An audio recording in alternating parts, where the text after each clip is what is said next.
Hey friends, welcome back to my channel 3 world. और आज के न्यूज़पेपर में आप सबके लिए एक बहुत अच्छी न्यूज़ छपी थी जो कि टीआरई 3.0 के रिगार्डिंग थी। हम सब बहुत ज़्यादा डाउट में थे कि ये एग्ज़ाम फिर कब से होगा, इलेक्शन के बाद होगा तो कहीं लेट लतीफ़ ना हो जाए। बहुत सारे डाउट्स बहुत सारे स्टूडेंट्स के मन में थे और हर दिन मुझे कोई ना कोई ऐसा कमेंट आता ही था जिसमें एस्पिरेंट्स लिखते थे कि दी टीआरई 3.0 कहीं देर ना हो जाए, उसमें कहीं लेट लतीफ़ ना हो जाए, कहीं एग्जाम कैंसिल ना हो जाए। बहुत सारे डाउट्स थे, लेकिन अब ये सारे डाउट्स जो हैं वो क्लियर हो गए हैं। एग्जाम के डेट्स जो हैं वो लगभग अनाउंस कर ही दिए गए हैं। एग्जाम जो है वो आपका 7 जून से लेकर 15 जून के बीच में होगा, चुनाव के बाद। क्योंकि चुनाव से पहले एग्जाम कंडक्ट कराना पॉसिबल वैसे भी नहीं होता है, क्योंकि जितने भी टीचर्स होते हैं उनकी इलेक्शन ड्यूटी लगी होती है। तो इस वजह से इलेक्शन के बाद इसका डेट रखा गया है। साथ ही साथ एक बहुत अच्छी लाइन लिखी हुई थी कि रिजल्ट जो है वो 15 दिनों के अंदर अनाउंस कर दिया जाएगा। तो इसका मतलब तो यही होता है कि जितना फास्ट प्रोसेस टीआरई 1.0 और 2.0 का हुआ था, उतने ही फास्ट प्रोसेस से टीआरई 3.0 भी कंडक्ट कराया जाएगा। तो इसीलिए जिनके मन में ये डाउट था कि एग्जाम होगा या नहीं होगा, और इस वजह से जो आप डीमोटिवेट हो गए थे, अपना टाइम वेस्ट कर रहे थे, अब आपके अंदर भी मोटिवेशन आ जाना चाहिए और आप भी पढ़ना शुरू कर दीजिए। क्योंकि जब भी ऐसे न्यूज़ आते हैं पेपर में तो वो सही ही होते हैं।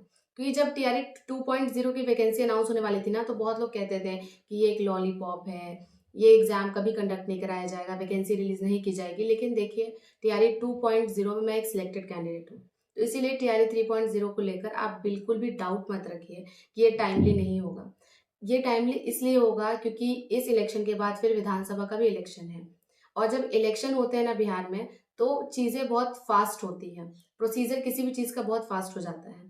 तो इसीलिए टीआरई 3.0 और 4.0 तक मुझे लगता है कि ये टीचिंग वैकेंसी एकदम आएगी, प्रोसीजर भी फास्ट होगा, लोगों का सिलेक्शन भी होगा और उनकी ज्वाइनिंग भी होगी। तो ये तो बात थी एग्जाम डेट्स की, लेकिन इसमें एक और इम्पॉर्टेंट फैक्टर ये है कि जैसे लास्ट टाइम में पेपर लीक हो गया था, उस तरह से पेपर आगे भी लीक ना हो। क्योंकि जब पेपर लीक होता है तो एक स्टूडेंट बहुत ज़्यादा सफ़र करता है, वो बहुत ज़्यादा मेहनत करता है एग्ज़ाम के लिए, उसका एग्ज़ाम भी अच्छा जाता है, लेकिन एंड में पता चलता है कि एग्ज़ाम कैंसिल हो गया। तो इस वजह से बहुत सारा डिमोटिवेशन आता है। तो इसीलिए मैं गवर्नमेंट से भी थोड़ा अपील करूँगी कि इन सब चीज़ों का ध्यान रखा जाए और पेपर को अच्छे से कंडक्ट कराया जाए। खैर, देखिए, आप इन सब चीज़ों को ज़्यादा मत सोचिएगा, नेगेटिव बातों को, कि फिर से हो सकता है कि पेपर बिका हुआ हो। आप अगर पेपर बिका हुआ रहेगा भी तब भी आप एग्ज़ाम तो देने जाएँगे ना। तो आपके हाथ में केवल एक ही चीज़ है जो कि है मेहनत करना। तो इसीलिए आप मेहनत करते रहिए। बहुत सारी हाउसवाइफ्स का कमेंट आता है, उसमें वो लिखती हैं कि दी मेरे पास टाइम नहीं है। मैं आप सबको यही कहूँगी कि ये समझ लीजिए कि आपके सपने आपसे केवल 2 महीने दूर हैं, ज़्यादा दूर नहीं है। अगर ये पेपर अच्छे से कंडक्ट कराया जाता है तो 2 महीने के बाद आप भी सरकारी नौकरी कर रही होंगी। और जिन लोगों को बहुत ज़्यादा डीमोटिवेशन हो रहा है कि एग्ज़ाम कैंसल हो गया, पेपर लीक हो गया, अब दोबारा फिर से कैसे स्टार्ट करें, कहाँ से पढ़ें, या फिर पढ़ने का जिनको मन नहीं करता है, उनको मैं यही कहूँगी कि ये सेम सिचुएशन मेरे साथ भी हो चुकी है। मैंने प्राइमरी के लिए टीआरई 1.0 में बहुत तैयारी करी थी, लेकिन जब पता चला कि बीएड वालों को प्राइमरी से हटा दिया गया है, तो मेरे अंदर भी बहुत डिमोटिवेशन था। मुझे भी लगता था कि अब मैं दोबारा नहीं पढ़ पाऊँगी, दोबारा से रीस्टार्ट नहीं कर पाऊँगी। लेकिन मैंने वहाँ पर हिम्मत नहीं हारी। मैंने खुद को मोटिवेट किया, दोबारा से पढ़ाई स्टार्ट किया। आप सबने मेरी जर्नी देखी है और फाइनली मैं टीआरई 2.0 में सिलेक्ट हो गई। और मैं आपको बता रही हूँ कि जब आप एक टीचर बन जाएँगे ना, तो आपकी फीलिंग्स बहुत अलग होंगी। अभी मैं और मेरे हस्बैंड हम दोनों जॉब में आ गए हैं और अभी हम बहुत पहले से बहुत ज़्यादा खुश हैं अपनी लाइफ में। क्योंकि कहीं न कहीं ना आपको अपनी एक पर्सनैलिटी में चेंज नज़र आता है। आप अपने आप को रिस्पेक्ट देने लगते हो। नो मैटर, आपको सोसाइटी में भी बहुत रिस्पेक्ट मिलता है, लेकिन सबसे ज़्यादा ना आप अपनी रिस्पेक्ट करेंगे। आपको लगेगा कि आपने किचन से लेकर स्कूल तक का सफ़र तय किया है। और जब आप स्कूल जाएँगे, वहाँ पर बच्चों को पढ़ाएँगे, तो आपके अंदर एक बहुत अच्छी फीलिंग होगी। आपको ये लगेगा कि मैं समाज के कुछ काम आ रही हूँ। जिन बच्चों को कुछ भी नहीं आता है, उनको जब आप कुछ सिखाएँगे, तो आपके अंदर हैप्पीनेस आएगा, आपको अंदर से ब्लिस फील होगा। और वो चीज़ ना मैं हर दिन फ़ील करती हूँ। मुझे इतना अच्छा लगता है स्कूल जाकर। स्कूल के बच्चे आपको इतना रिस्पेक्ट देंगे। आप अगर एक ग्लास पानी किसी से माँग देंगे ना, बच्चों से गलती से उनका बॉटल, कि लाओ तो पानी पीना है, सारे बच्चे अपना-अपना बॉटल आपको लाकर देने लगेंगे। सोचिए कितना अच्छा फ़ील होता है वहाँ पर ना आपको ब्लेस्ड फ़ील होगा। बच्चे बहुत अच्छे होते हैं सरकारी स्कूल के, और उनको ना मतलब हमारे जैसे टीचर्स की ज़रूरत है जिनके अंदर सिर्फ टैलेंट ही नहीं, इमोशंस भी हो, फीलिंग्स भी हो, क्योंकि विदाउट इमोशन एंड फीलिंग आप किसी भी जॉब में अच्छा काम नहीं कर पाएंगे। जब आप थोड़ा इमोशनल रहते हैं तो आप ज़्यादा ऑनेस्टी के साथ काम करते हैं। और मुझे पता है कि जितनी भी हाउसवाइफ्स हैं, जितनी भी लड़कियां हैं, उनके अंदर ये क्वालिटी भर भर के होती है। तो बस आपके अंदर जो क्वालिटीज हैं उसको निखारने का टाइम आ गया है। अगर आप इस जॉब में सिलेक्ट हो जाएंगे तो आपकी लाइफ पूरा 360 डिग्री चेंज हो जाएगी। आपको बहुत अच्छा लगेगा, बहुत तरह की खुशियां आपकी जिंदगी में तो आएंगी ही। आपके अंदर एक सेल्फ सेटिस्फैक्शन रहेगा, आपको ये लगेगा कि हाँ, मैंने कुछ किया अपनी लाइफ में। और सबसे इम्पोर्टेंट, आपके पेरेंट्स के लिए ना वो प्राउड मोमेंट बन जाता है। पेरेंट्स बहुत खुश होते हैं।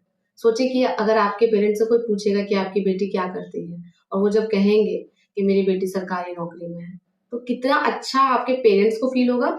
और जब आप अपने पेरेंट्स को ऐसा कहते सुनेंगे ना, तो आपको उनसे 100 गुना ज्यादा अच्छा फील होगा। जब आप उनके लिए कुछ करना स्टार्ट करेंगे और अच्छा फील होगा।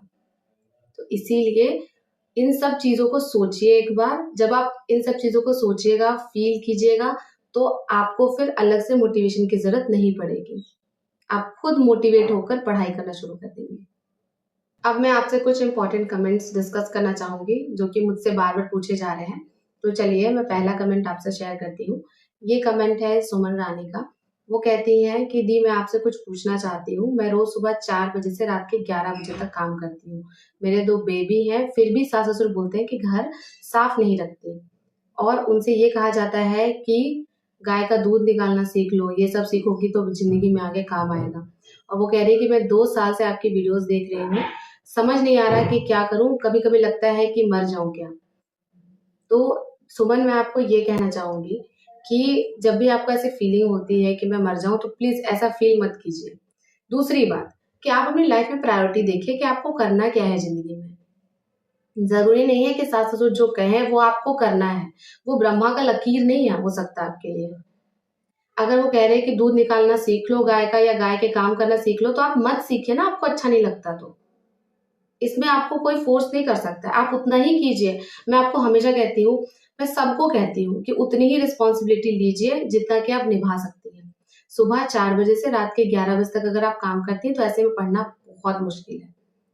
आप अपने हस्बैंड से बात कीजिए। यहाँ पर सबसे इंपॉर्टेंट रोल ना हस्बैंड का होता है। अगर हस्बैंड आपको इस चीज में सपोर्ट नहीं करते हैं, तो उसमें कहीं ना कहीं घर में लड़ाइयाँ शुरू हो जाती हैं। तो सबसे अच्छी बात होगी कि अपने हस्बैंड से बात कीजिए। उनको बताइए कि अपने लाइफ में कुछ आगे करना चाहती हैं। उनको बताइए कि आप बहुत ही डिटरमिन्ड हैं कुछ बनने के लिए। उनको अपनी फीलिंग्स समझाइए। अगर आपके हस्बैंड समझ जाएंगे, तो कहीं ना कहीं अपने मम्मी पापा को भी समझाएंगे। लेकिन अगर हस्बैंड भी कहते हैं कि तुम ऐसे ही काम करते रहो, तो अपने पेरेंट्स को कहिए आपको सपोर्ट करने के लिए।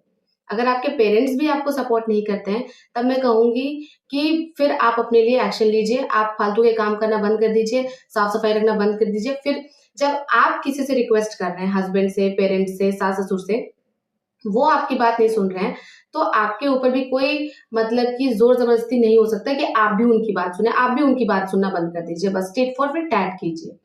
तो टिट फॉर टैट आपको एंड में करना है। पहले हस्बैंड से बात कीजिए, पेरेंट्स से बात कीजिए, और उसके बाद भी सोल्यूशन नहीं निकलता है, तब आप उनकी बात मानना छोड़ दीजिए। जो आपको करना है आप वो कीजिए। ऐसा नहीं कह रही कि बिल्कुल भी मत कीजिए घर के काम। मैं खुद भी करती थी, लेकिन लिमिटेड करती थी। तो वैसे ही लिमिटेड काम कीजिए, जिससे कि घर का भी काम चल जाए और आप भी अपने करियर में आगे बढ़ सके। दूसरा कमेंट है अर्चना राठौर का। वो कह रही है कि हेलो मैम, ग्रेजुएशन कर रही हूँ, ये मेरा लास्ट ईयर है। मेरे 2-3 सब्जेक्ट्स का बैकलॉग लगा हुआ है काफी टाइम से, जिस वजह से अब पढ़ने का बिल्कुल मन नहीं करता। अगर पढ़ने बैठती हूँ तो कुछ समझ नहीं आता। प्लीज मैम हेल्प करिए कि फिर से कैसे स्टार्ट करूँ स्टडी। कॉन्फिडेंस बिल्कुल गिर चुका है, नीड योर हेल्प। अर्चना, मैं आपको बता रही हूँ कि जब भी बैकलॉग लगता है, तो इस तरह का फील होता है कि आपको अपने नेक्स्ट सेमेस्टर के लिए भी सारे सब्जेक्ट्स पढ़ने हैं, प्लस जिस सेमेस्टर में आपका बैकलॉग लगा है उसके सब्जेक्ट्स भी पढ़ने होते हैं। लेकिन एक चीज आप याद रखिए कि अगर आप नहीं पढ़ेंगे तो भी तो कोई फायदा नहीं है ना। बहुत बार हमारा मन ना जानबूझकर ऐसे सिचुएशंस क्रिएट करता है, हमारे अंदर डीमोटिवेशन लाता है, ताकि हम पढ़ाई ना करें। और ये बस कुछ टाइम के स्केप के लिए हमारा दिमाग ऐसा करता है। आप दिमाग को जिस दिन आंसर कर देंगे एकदम अच्छे से, आंख बंद करिए, खुद को आंसर करिए कि नहीं पढ़ने से क्या होगा, सिचुएशन सोच लीजिए। कि अगर आपका बैकलॉग लगा है, आप नहीं पढ़ेंगे तो क्या होगा, आप ग्रेजुएट भी नहीं हो पाएंगे, आप ग्रेजुएशन में फेल कर जाएंगे। तो ये सारे आंसर्स जब आप खुद को देंगे तो आपके अंदर मोटिवेशन आएगा कि चलो अभी टाइम है कि आप पढ़ के बैकलॉग को क्लियर कर सकते हैं। और आपके पास, आपको पता है, एक ही ऑप्शन है, पढ़ना। चाहे आपका कितना भी मोटिवेशन डाउन हो, कॉन्फिडेंस गिरा हुआ हो, आपको एक बात पता है कि आप पढ़ेंगी तभी आपका बैकलॉग क्लियर होगा। आप नहीं पढ़ेंगी तो आपका क्लियर नहीं होने जा रहा है। तो इसीलिए कॉन्फिडेंस गिरा रहे या मोटिवेशन डाउन रहे, कोई फर्क नहीं पड़ता, अपनी किताबें उठाइए, सामने रखिए और उसको पढ़ना शुरू करिए। आपके अंदर कॉन्फिडेंस भी तभी आएगा जब आप पढ़ना शुरू करेंगे। पढ़ना शुरू ही नहीं करेंगे तो कैसे कॉन्फिडेंस आएगा। तो एक ही सॉल्यूशन है, सामने में किताब रखिए और पढ़ना शुरू कीजिए। फिर देखिएगा जैसे जैसे चीजें समझ आएंगी, धीरे धीरे कॉन्फिडेंस भी आ जाएगा। आई होप फ्रेंड्स आपको ये वीडियो अच्छी लगी हो। तो आज की वीडियो में इतना ही। अगर आप मेरे चैनल पर नए हैं तो चैनल को सब्सक्राइब कर दीजिए और सबसे इम्पॉर्टेंट बात, वीडियोस को ज़्यादा से ज़्यादा शेयर कीजिए ताकि हमारी फैमिली 50K की जल्दी हो जाए। तो बस इसी तरह के वीडियोस के साथ आपसे मिलती रहूंगी, आपकी लाइफ में पॉजिटिविटी ऐड करती रहूंगी। मिलती हूँ नेक्स्ट वीडियो में, तब तक के लिए अपना ध्यान रखिएगा। Bye bye and take care.